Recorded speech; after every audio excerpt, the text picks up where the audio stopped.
Oh, mahal, napatawag ka. Kumusta ka na dyan sa Saudi? Eto, busy sa trabaho. Kayo ni Junior, kumusta na kayo dyan? Ah, ganun ba? Okay naman kami dito ng anak mo. Mahal, pahingi naman ng pera. May babayaran kasi ang anak mo. Di ba kapapadala ko lang nung nakaraan? Yung pinadala mo kasi nung nakaraang linggo, binigay ko kay mama pang bili ng maintenance niya ng gamot.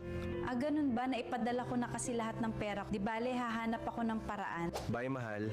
Ang dali naman paikutin niyang asawa mo. Ang hindi niya alam, uuwi siyang luhaan dito sa Pilipina. Nay, si Neri kasama ko sa trabaho. May naiwan kasi ako at dinala niya dito sa bahay. Ganun ba? Sinundo ko lang ang anak mo kanina ka pa niya kasi hinihintay eh. Ang bait naman ng katrabaho mo, talagang dinala pa niya dito sa bahay ng anak kong nasa Saudi para ibigay ang naiwan mo.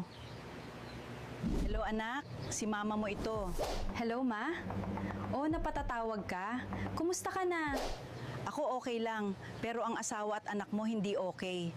Anak, huwag mong dalasan ang pagpapadala ng pera sa asawa mo. Anak, ang asawa mo may dinadalang babae sa bahay mo mismo. At may nakapagsabi ring hatid sundo niya ang babae niya gamit yung motor na binili mo sa kanya. Ano ma? Ang asawa ko? May inuuwing babae sa bahay ko? Walang hiyang lalaki yan? Nagpapakapagod ako dito sa Saudi para maibigay lahat ng gusto niya. Tapos niloloko niya lang pala ako, ma. Di bale, mauuwi ako dyan. Haharapin ko ang kabit ng asawa ko. Gusto ko ako mismo ang makakakita sa mga pambababoy nila sa akin. Sige anak, hindi ko sasabihin sa asawa mo na uuwi ka para makita mo mismo ang ginagawa nila sa'yo. Madam, I want to go to the Philippines because my husband cheated on me. Really? Okay, but you promised to come back here. I want you to revenge your partner. Please get this money.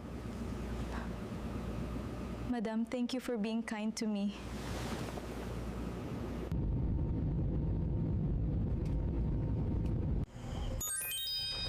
Beb, sorry na late ako. Tulog na ba ang anak mo?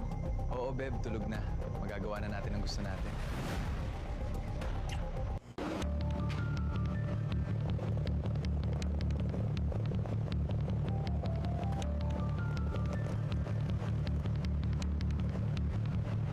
Ma, nakauwi na po ako ng bansa.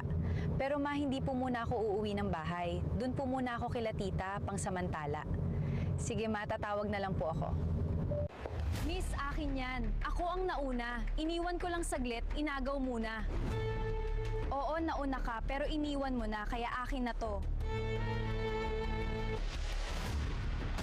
Sige, kunin mo na yan. Palibhasa kasi isa kang mang-aagaw.